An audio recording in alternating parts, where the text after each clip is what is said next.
আমি যেভাবে লাল শাক রান্না করলাম তার কিছুটা অংশ আপনাদের সাথে আজকে শেয়ার করব।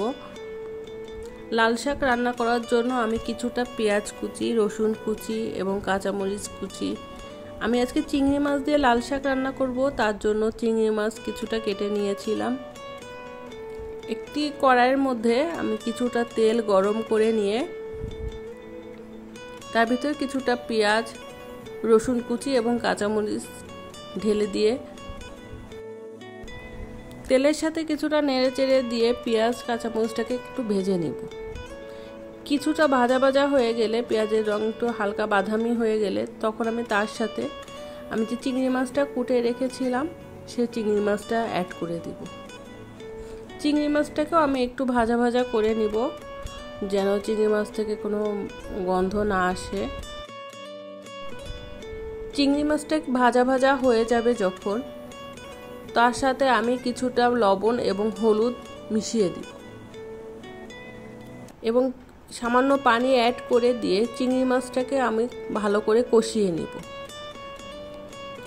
আমি 2 থেকে 3 বার এটাকে কষিয়ে নিব, কারণ চিংড়ি মাছের মশলাটাকে একটু যতক্ষণ কষানো হবে ওটা খুব ভালো হবে।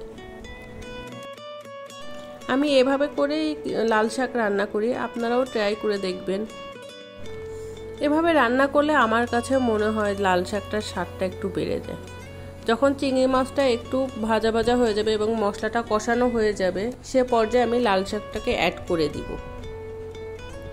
লাল শাকটাকে অ্যাড করে দিতে হবে, তারপরে একটা ঢাকনা দিয়ে ঢেকে দিতে হবে যতক্ষণ পর্যন্ত শাকটা সেদ্ধ হয়ে না আসে। আমি কিছুক্ষণ পরে ঢাকনাটা তুলে দিয়ে হালকা একটু নাড়াচাড়া করে দিব যেন শাকের সাথে সমস্ত মশলাটা খুব ভালো করে মিশে যায়। শাকটাকে খুব ভালো করে নাড়াচাড়া দিতে হবে। এ পর্যায়ে যতক্ষণ পর্যন্ত শাকটা সেদ্ধ না হয়ে আসে ততক্ষণ পর্যন্ত একটু নাড়াচাড়া করতে হবে। আমি দেখেছিলাম আমার শাকটা তখনও সেদ্ধ হয়নি, তার জন্য আমি আবার নতুন করে ঢাকনা দিয়ে ঢেকে দিয়েছিলাম যেন শাকটা খুব দ্রুত সেদ্ধ হয়ে আসে।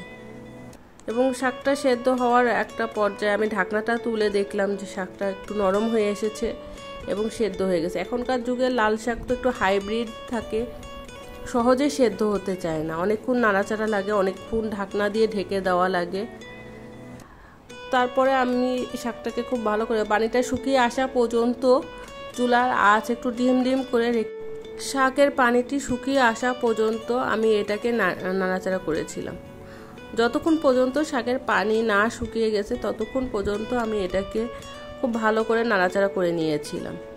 একটা পর্যায়ে যখন শাকের পানিটা দেখলাম যে শুকিয়ে গিয়েছে এবং শাকটা খুব ভালো করে সেদ্ধ হয়ে গেছে, তখন আমি শাকের চুলাটা বন্ধ করে দিয়েছিলাম এবং কিছুক্ষণ দমে রেখেছিলাম। পরবর্তীতে একটি ভালো বাটিতে সার্ভ করে নিয়েছিলাম।